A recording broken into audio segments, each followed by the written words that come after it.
Yurdumyzyň ziyaretçileri paýtatymyzyň gözel künjekleriniň birine ýerleşýän Ertogrul Gazi meçidine bolup, bu ýerde haç bardyny berja etmek düzgünlerini we ziýarata gitmek bilen barançly degişli guramaçylyk meselelerini ara-aryp maslahatlaşdylar.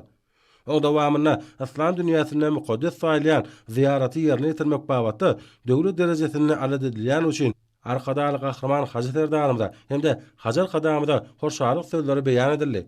Musulman dünýäsinde möhüm synyň hasaplanýan Gurban bayramynyň öň siratynda ýurdumyzyň ähli vilayatlaryna we paýtatymyza wekilçilik edýän watandaşlarymyz tutuş dünýäniň ziyaretçileriniň millionlarça bilen bir hatarda sahawatly günlerde mukaddes Käbe taqdim etmek hemde beýleki däp desturlary ýerine ýetirmek üçin mukaddes toprakda bolarlar.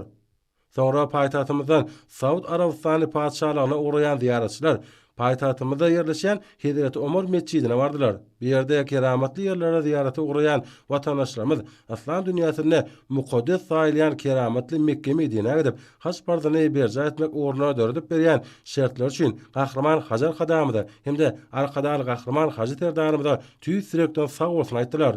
Ziyaretçiler Hizret Ömer meçidinden Ak mermerli paýtatymynyň halkara howa menziline geldiler. Haç bardyny berja etmäni diýen watandaşlarymyz mukaddes toprakda bolup, ýaxşy desturlary berja edýän pursatlaryny mehriban halkymyzyň bagtyar durmuşynyň, ata-watamyzyň awadançylygynyň berkidilme uğruna ýygydylar alad edýän hormat prezidentimiz arkadaly gahraman Hacı Serdarymyza hemde Hajar Kadamyza berk jan saglyk ulak ömür tutumly işleriniň rowaj bermegine beýik bir ýeri bardan dile geçekdiklerini naqtadylar.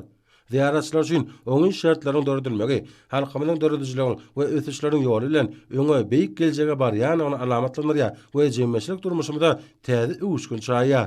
Doga dilegleriniz haç bardyňyz, gudraty güýçli Allah Tagalanyň dergähine kabul bolsun. Hormatly watandaşlar.